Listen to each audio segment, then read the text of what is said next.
చారిత్రక వెయ్యి స్తంభాల దేవాలయంకి రావడం అంటే అది పూర్వజన్మ సుకృతంగా భావించవచ్చు. ఎందుకంటే కాకతీయ సామ్రాజ్యంలో ఒక ప్రాశస్తిగా కలిగినటువంటి ఈ దేవాలయానికి కూడా తండోపతండాలుగా భక్తులు తరలి వస్తుంటారు. ఇది ఒక పర్యాటకంగా కూడా ఉంది. కానీ మహాశివరాత్రి పర్వదిన సందర్భంగా కూడా భక్తులు ఎక్కువ సంఖ్యలో రానున్నారు. దీనికి సంబంధించి కూడా అన్ని ఏర్పాట్లు చేశారు. ఇక్కడ దేవాదాయ ధర్మాదాయ శాఖ నుండి అలాగే పూజా కార్యక్రమాలకు సంబంధించి కూడా ఒక ఆధ్యాత్మిక శోభ మాత్రం జరగబోతుంది. ఇది ఒక మహా శివరాత్రి పర్వదినం అంటే మామూలు సందర్భాల్లోనే ఒక ఆధ్యాత్మిక అనుభూతి పొందేటువంటి వ్యవస్థ ఎంతో ఉంటుంది. కానీ మహాశివరాత్రి అంటే శివుడికి ఇష్టమైనటువంటి మహాశివరాత్రి రోజున రేపు ఒక జనజాతరగా ఉండబోతున్నటువంటి పరిస్థితి. ప్రస్తుతానికి మనం చారిత్రక నేపథ్యం ఉన్నటువంటి వెయ్యి స్తంభాల దేవాలయంలో ఉన్నాము. దాదాపు రాత్రిపూట కూడా అన్ని ఏర్పాట్లు చేశారు. రాత్రి భక్తులకు సంబంధించి ఎట్లాంటి కార్యక్రమాలు చేపట్టబోతున్నారు అన్నటువంటి విషయానికి వస్తే ప్రస్తుతం ఆధ్యాత్మికంగా విరాజిల్లుతున్నటువంటి ఒక వాతావరణం అయితే మనకు కనిపిస్తుంది. ఎక్కడ చూసినా కానీ భక్తులకు వచ్చేటువంటి వాళ్ళకు ఎలాంటి ఇబ్బందులు కలగకుండా కూడా ఎండ వేడిమి కూడా ఉండకుండా, ఎందుకంటే వేసవి కాలం కావడంతో వేసవి తాప నుండి తప్పించుకునేటువంటి విధంగా కూడా ఇక్కడ అన్ని ఏర్పాట్లు కూడా చేస్తున్నటువంటి పరిస్థితి. దీనికి సంబంధించి కూడా రాత్రి పూట జరిగేటువంటి ఆధ్యాత్మిక ప్రవచనాలు కూడా ఎంతో ప్రాశస్త్యంగా ఉంటాయి. ఆ ప్రాశస్త్యాన్ని దృష్టిలో పెట్టుకుని కూడా ఆధ్యాత్మిక కార్యక్రమాల్లో కూడా భక్తులు కూడా పాల్గొనేటువంటి అవకాశం ఉంటుంది. ఎందుకంటే ప్రతిరోజు రోజుకి ఆధ్యాత్మిక వాతావరణం పెరుగుతుంది, ధార్మిక ప్రవృత్తి పెరుగుతుంది. దీనికి సంబంధించి కూడా ప్రత్యేకమైనటువంటి కార్యక్రమాలు అంటే అసలే కుంభమేళ మహాకుంభమేళ జరుగుతున్నటువంటి కార్యక్రమంలో భాగంగా ఇదే సందర్భంలో కుంభమేళ కూడా కుంభమేళ కూడా వెళ్ళేటువంటి అవకాశం అయితే కనిపిస్తుంది. ప్రస్తుతానికైతే ఎట్లాంటి వాతావరణం ఉందనేది మనం పరిశీలన చేద్దాము. దీనికి సంబంధించి అంటే ఆధ్యాత్మిక కార్యక్రమాలు అయితే ఇక్కడ జరుగుతూనే ఉంటాయి కాబట్టి ఆధ్యాత్మిక కార్యక్రమాలలో వచ్చేటువంటి భక్తులకు ఎలాంటి ఇబ్బంది జరగకుండా ఉండడం కోసం ఇక్కడ టెంట్లు ఏర్పాటు చేశారు. అలాగే కూర్చోవడానికి కుర్చీలు కూడా వేసేటువంటి పరిస్థితి కనిపిస్తుంది.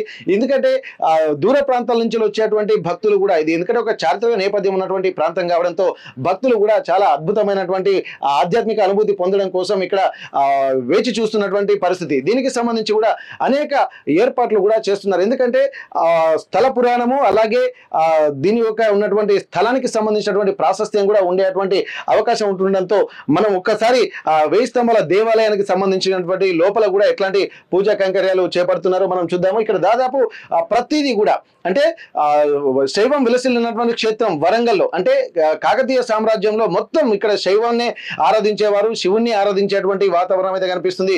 ఇక్కడ కాశీలో అయితే ఎలాగా ప్రతి శిల శివలింగం అంటుందో ఎక్కడ చూసినా కానీ శైవాలయం లేని గ్రామం అంటూ ఇక్కడ లేదు ఉమ్మడి వరంగల్ జిల్లా వ్యాప్తంగా. దానికి సంబంధించి కూడా రేపు ఉమ్మడి వరంగల్ జిల్లా వ్యాప్తంగా మొత్తం ఆధ్యాత్మిక శోభ ఉట్టిపడబోతుంది.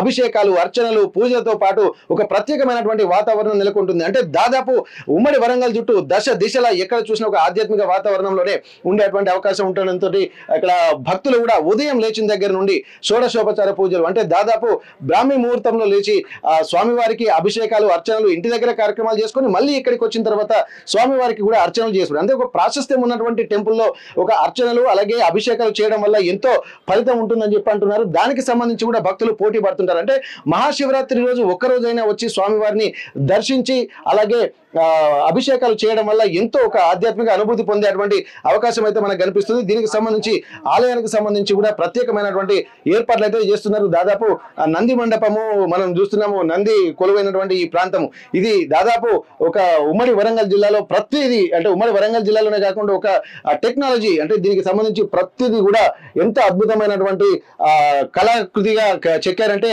కాకతీయ కళా శిల్ప వైభవానికి కూడా ఇది ఒక పెట్టింది పేరుగా చెప్పుకోవచ్చు. ఆ వెనుక చూస్తున్నటువంటి మనం 1000 కాళ్ళ మండపం అది దాదాపు పునర్నిర్మించారు. అంటే కాకతీయ సామ్రాజ్యానికి సంబంధించినటువంటి కాకతీయులు ఈ మండపాన్ని నిర్మిస్తే అది కొంత భిన్నమైన తర్వాత దాన్ని పునర్నిర్మించి ఒక అద్భుతమైనటువంటి ఆ కట్టడాన్ని నిర్మించినటువంటి ఒక చరిత్ర మళ్ళీ ఉమ్మడి వరంగల్ జిల్లాలో ఉన్నటువంటి ఈ జనరేషన్ లో ఉన్నటువంటి ఇంటాక్ట్ పాండురంగారావు గారికి కూడా దక్కిందనుకోవచ్చు. వారు దాదాపు నిట్లో రిటైర్డ్ ప్రొఫెసర్ గా ఉన్నారు.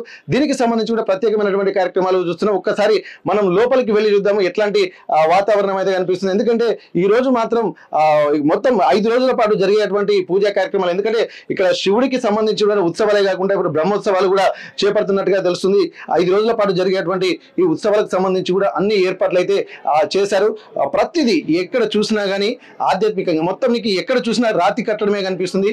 ఆ రాతి కట్టడానికి సంబంధించినటువంటి విషయాలను కూడా ఒక్కసారి మనం పరిశీలించవచ్చు. ఎందుకంటే ఇంత టెక్నాలజీ అంటే ఏ టెక్నాలజీ లేని సమయంలోనే ఒక అద్భుతమైనటువంటి ఆధ్యాత్మిక శోభ శోభ ఉట్టి పడుతుంది. కాబట్టి చుట్టుపక్కల ఉన్నటువంటి వాళ్ళు పర్యాటకంగా వచ్చేటువంటి వాళ్ళు కూడా ఇట్లాంటి ప్రాంతంలో ఒక అద్భుతమైనటువంటి అభిషేకాలు చేయడం కూడా వాళ్ళ పూర్వజన్మ సుకృతంగా భావిస్తున్నారు. ఎందుకంటే కాకతీయ సామ్రాజ్యంలో రాణి రుద్రమదేవి పూజించినటువంటి శివాలయం ఇది కాబట్టి దీనికి అంత ప్రాశస్త్యం ఉంది. ఇక్కడ ఉన్నటువంటి మహాగణపతిని కూడా పూజించిన తర్వాత ఒక భక్తులు కూడా మహాదర్శనానికి కూడా ఇక్కడి నుంచి వెళ్తారు. ముందు మహాగణపతిని దర్శించుకున్న తర్వాత స్వామివారిని పూజించిన తర్వాతనే అక్కడ నుండి మళ్ళీ వెళ్ళి అభిషేకాలు చేసేటువంటి అవకాశం అయితే కనిపిస్తుంది. ఒక్కసారి మనం లోపలికి వెళ్ళేటువంటి ప్రయత్నం అయితే చేద్దాము.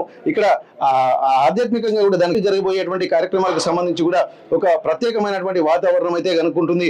దాదాపు 3 రకాల దర్శనాలు అంటే ఒకటి ధర్మ దర్శనము, అలాగే అభిషేకాలకు ఒక ప్రత్యేక దర్శనము, అలాగే సంబంధించి అంటే శీఘ్ర దర్శనం, ఈ 3 దర్శనాలు అంటే మొత్తం త్రికూట దేవాలయానికి సంబంధించినటువంటి ఈ ప్రాంతం అంతా ఒక ఆధ్యాత్మిక శోభ సంతరించుకుంటుంది. ప్రస్తుతానికి మనం చూస్తున్నాము స్వామివారి ఎదురుగా ఎంతో ఆధ్యాత్మికమైనటువంటి వాతావరణం అయితే మనకు కలుగుతుంది. ఎక్కడ చూసినా కానీ ఎక్కడ ఆధ్యాత్మికంగా ఏ దేవాలయానికి వెళ్ళినా కానీ వరంగల్కు ఉన్నటువంటి ఒక ప్రాశస్త్యం ఏంటంటే 1000 స్తంభాల దేవాలయం. ఇది చారిత్రకంగా ప్రపంచంలోనే అత్యంత ప్రాచీనమైనటువంటిది, అలాగే ప్రపంచ ప్రఖ్యాతిగాంచినటువంటి 1000 స్తంభాల దేవాలయంలో ప్రస్తుతం మనం స్వామివారిని చూస్తున్నాం. దానికి సంబంధించి కూడా ఇప్పుడు ఏర్పాట్లు అయితే జరుగుతూనే ఉన్నాయి. ఆ ఏర్పాట్లు కూడా భక్తులకు ఆధ్యాత్మిక వాతావరణాన్ని అందించడంలో కూడా ప్రముఖ పాత్ర పోషిస్తాయి. ఎందుకంటే ఈ మహాశివరాత్రి లాంటి పర్వదిన కార్యక్రమాల్లోనే ఉపన్యాసాలు, అలాగే అభిషేకాలు, అర్చనతో పాటు శివరాత్రి పర్వదినానికి సంబంధించినటువంటి గొప్ప గొప్ప పురాణ గాథలు కూడా ఇక్కడ జరగడానికి కూడా అన్ని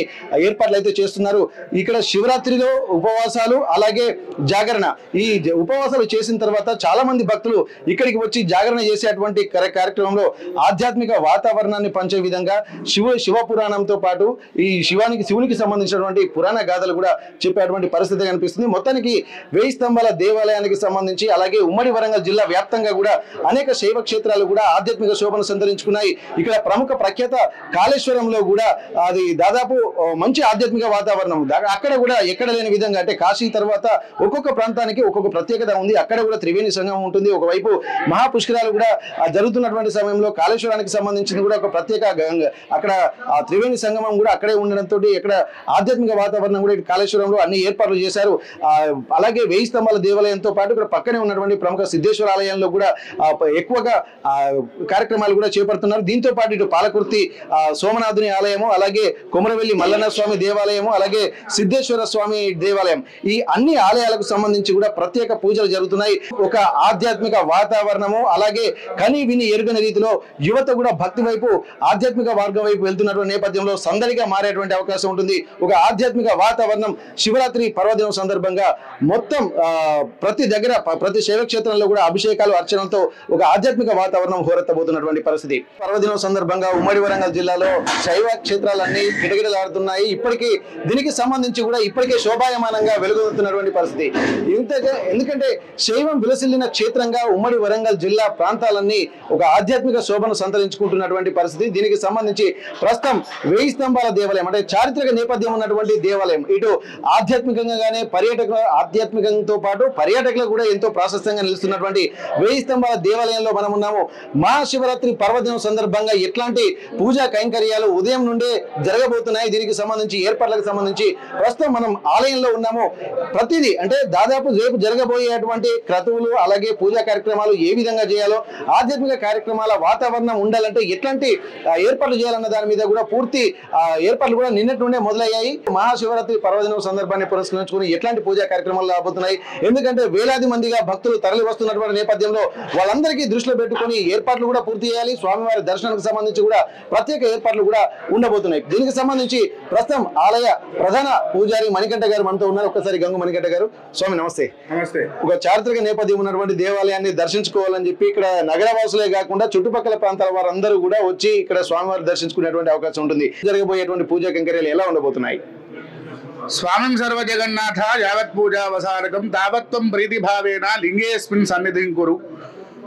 ప్రపంచ ప్రఖ్యాతిగాంచిన వెయ్యి స్తంభాల దేవాలయంలో తెలంగాణ ప్రాంతంలో వెములవాడ క్షేత్రం తర్వాత అంత విరాజిల్లుతున్నటువంటి ఏకైక క్షేత్రము మన రుద్రేశ్వర స్వామి వెయ్యి స్తంభాల దేవాలయము. ఎందుకంటే నాటి కాకతీయుల నుంచి నేటి వంటి కూడా ఎంతో మంది వేలాది భక్తులుగా ఇక్కడ దర్శనం చేసుకొని ఉన్నత స్థాయిలో ఉన్నారు. కాబట్టి శివరాత్రి అనేది కాకతీయుల నుంచి నేటి వరకు కూడా 5 రోజుల పాటు బ్రహ్మోత్సవాలు చేయడం అనేది ఆనవాయితీగా వస్తున్నది. 25వ తారీఖు మంగళవారం మంగళప్రదంగా చండీ హోమంతో ప్రారంభం చేసి శివరాత్రి గురువారము శుక్రవారం శనివారంతో 5 రోజుల పాటు కూడా బ్రహ్మోత్సవాలు చేస్తారు. అయితే ఈసారి మనకు ప్రత్యేకంగా బుధవారంతో కూడినటువంటి శివరాత్రి రావడం చాలా అరుదు. బుధవారంతో కూడినటువంటి శివరాత్రికి ఏం సంబంధికం? సోమవారం అంతే శివప్రీతికరంగా అనే అందరికి కూడా అనుమానం రావచ్చు. బుధవారం రావడం వల్ల ఏమవుతుందంటే నేటి యువతరానికి మార్పు అనేది వస్తున్నది. ఎందుకంటే చాలా మంది చదువుతారు, పరీక్షల దాకా వెళ్ళి రాయలేనటువంటి ఎంతో మంది ఉన్నారు. చిన్నతనం నుంచే సెల్లుకు అలవాటు పడి ఎంతో మంది ఒక జబ్బు బారిన పడేటువంటి వాళ్ళు ఎంతో మంది ఉన్నారు. నేటి యువతరం మద్యపానానికి కానీ ఇంకా ఏవే డ్రగ్స్ ఇవన్నీ కూడా దాని యొక్క తీసుకొని చెడు మార్గంలో నడిచే వాళ్ళు కూడా చాలా మంది ఉన్నారు. తల్లిదండ్రులు ఎంతో మనోవేదనకు గురవుతున్నారు. కాబట్టి అటువంటి వాళ్ళకు ఈ బుధవారంతో ఉన్నటువంటి శివరాత్రి ఏదైతే ఉన్నదో మనకు సమీపారు ఉన్నటువంటి ద్రాక్ష రసం, నల్ల ద్రాక్ష కాకుండా ఆకుపచ్చ రసంలో ఉన్నటువంటి ద్రాక్ష రసంతో స్వామివారికి ఏ శివాలయమైనా శివునికి అభిషేకిస్తే మీకు వచ్చినటువంటి ఫలితం వస్తుంది. బుద్ధి, ఎందుకంటే బుధారిష్టేతు సంప్రాప్తే బుధ పూజాంతకార్యేత్ బుధ ధ్యానం ప్రవక్ష్యామి బుద్ధి పీడోపశాంతే. బుద్ధి మార్చేవాడు ఆ శివుడు, గ్రహాలకు అధిపతి మనకు శివుడు. కాబట్టి ఆ శివుడిని మనకు అర్చిస్తే ఆ రోజు మనకు రేపటి రోజున బుద్ధి అనేది మార్చి సన్మార్గ యువతరం అంతా కూడా మంచి మార్గంలో నడుస్తున్నది. దాంతోపాటు చారిత్రాత్మక వెయ్యి స్తంభాలయంలో 3:30కు సుప్రభాత సేవ, గణపతి పూజ, తదనంతరం స్వామివారికి అఘోర పాశుపదం, తదనంతరం సుమారు 6 గంటల నుంచి రాత్రి 10 గంటల వరకు కూడా సామూహికంగా రుద్రాభిషేకాలు. అలాగే శ్రీశైల క్షేత్రంలో మన క్షేత్రంలోనే శివరాత్రి శివ కళ్యాణం చేయడం ఆనవాయితీగా వస్తున్నది. సాయంత్రం 6:15 గోధు లగ్నంలో రుద్రేశ్వర స్వామివారి నేత్రపర్వకంగా కళ్యాణోత్సవం. అలాగే శివపురాణం తత్వంతో కూడా, ఎందుకంటే భక్తులకు సామాన్య భక్తులకు కళ్యాణం అంటే 3 ముళ్ళు తలంబ్రాలు బియ్యాలు ఇవన్నీ కాకుండా కానీ శివతత్వం చెప్పడానికి కూడా పురాణ ప్రవచనకర్తలు కూడా రావడం జరుగుతున్నది. తదనంతరం మీ ఇంతకుముందు చెప్పినట్టుగా శివరాత్రి అంటే 2 ముఖ్యంగా ఉంటుంది. ఒకటి జాగరణ, ఇంకోటి లింగోద్భవం. లింగాన్ని ఉద్భవించిన సమయం రాత్రి 12 గంటలకు. ఆ సమయాన 111 రుద్రాలతోని మహారుద్రాభిషేకము, 100 లీటర్ల పాలు, 50 లీటర్ల పెరుగు, 20 లీటర్ల తేనె, నెయ్యి, శర్కర వీటన్నిటితో కూడా స్వామివారి అభిషేకించడం జరుగుతుంది మహాన్యాస పూర్వకంగా. తదనంతరం సాంస్కృతిక కార్యక్రమాలు కూడా. అలాగే ఎవరైనా కానీ కొత్తగా ఏదైతే ఉపవాస దీక్ష కానివ్వండి లేదా స్వామివారి యొక్క వ్రత దీక్ష కానీ మొదలు పెట్టుకునే వాళ్ళు కూడా నిర్విఘ్నంగా ప్రయాణం చేసుకోవచ్చు. అలాగే దేవాదాయ ధర్మాదాయ శాఖ ఆధ్వర్యంలో మన దేవాలయంలో 3 లైన్గా ఏర్పాటు చేయడం జరిగింది. ఒకటి అభిషేక లైన్, 200 రూపాయలు రుసుము తీసుకున్న వాళ్ళకు గర్భగుడిలో కలిపి రుద్రాభిషేకం కూడా చేయించడం జరుగుతుంది. ఇంకోటి శీఘ్ర దర్శనం, ఇంకోటి ధర్మ దర్శనం. ఈ 2 లైన్లు కూడా ఉన్నాయి. భక్తులు ఈ అవకాశాన్ని సద్వినియోగం చేసుకోండి. ఎందుకంటే రుద్రమదేవి పూజ చేసినటువంటి బ్రహ్మసూత్ర లింగం, శ్రీచక్రమేశ్వర లింగం, సూర్యకృష్ణ నేరుగా పట్టేటటువంటి లింగం, ఇటువంటి ప్రాచీనమైనటువంటి లింగాలు కోరుకుంటే మీకు అన్నట్టు కూడా తొందరగా నెరవేరుతాయి.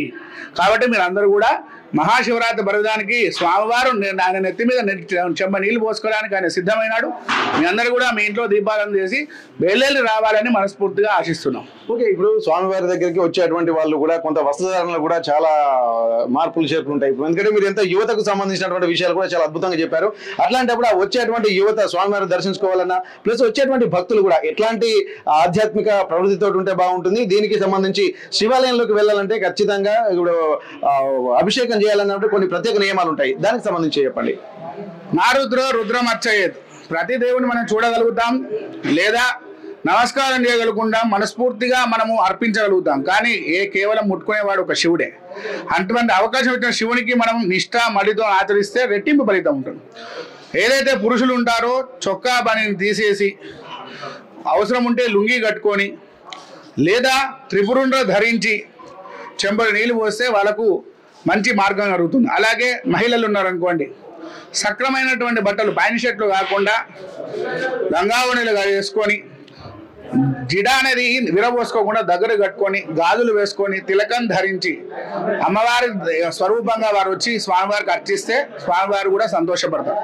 ఇవి నియమాలే పాటించాల్సింది. ఇవి మనకు తెలియంది కాదు, మా తల్లిదండ్రులు చెప్తే మనకే వస్తుంది. కాకపోతే ఈ తరంలో ఏమైంది అంటే కొన్ని ఉన్నటువంటి యాజమాన్ల వల్ల, కొన్ని ఉన్నటువంటి పరీక్షా కేంద్రం వల్ల ఈ గాజులు అనేది కానీ బొట్టు అనేది కానీ కొంతమంది అంతరించిపోయింది. గుళ్ళోకి వచ్చిన మన సంస్కృతి మనం పాటించేటటువంటి ప్రయత్నం చేయండి.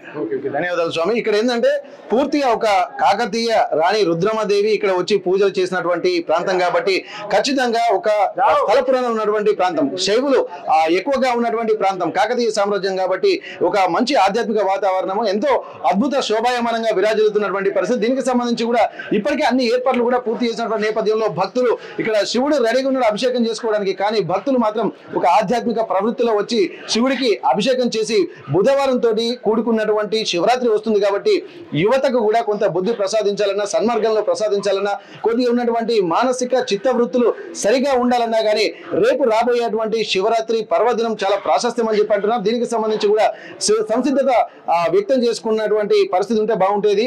దాదాపు దీనికి సంబంధించి ఏర్పాట్లు కూడా చాలా వరకు జరుగుతున్నాయి ఇక్కడ. ఎందుకంటే శీఘ్ర దర్శనము అలాగే అభిషేక దర్శనానికి సంబంధించినటువంటి కూడా ప్రత్యేక కార్యక్రమాలు ఏర్పాటు చేస్తున్న నేపథ్యంలో ఉదయం నుండే బ్రాహ్మీ ముహూర్తంలో షోడశోపచార పూజలతో కూడా ఇక మహారుద్రాభిషేకాలు కూడా ప్రారంభమవుతున్నాయి కాబట్టి దానికి సంబంధించి భక్తులు ఒక ఆధ్యాత్మిక వాతావరణంలో ఉండే విధంగా వచ్చి 1000 స్తంభ దేవాలయంలో స్వామివారిని దర్శించుకుని అభిషేకాలు చేసుకోవాల్సిందిగా విజ్ఞప్తి చేస్తున్నటువంటి పరిస్థితి. 1000 స్తంభాల దేవాలయం నుండి కెమెరా పర్సన్ రాజుతో వెంకటరత్నం, RTV వరంగల్. మరిన్ని వీడియోస్ కోసం ఛానల్ ని సబ్స్క్రైబ్ చేయండి. లేటెస్ట్ అప్డేట్స్ కోసం వాట్సాప్ ఛానల్ ని ఫాలో అవ్వండి. అండ్ లింక్ డిస్క్రిప్షన్ లో ఉంది.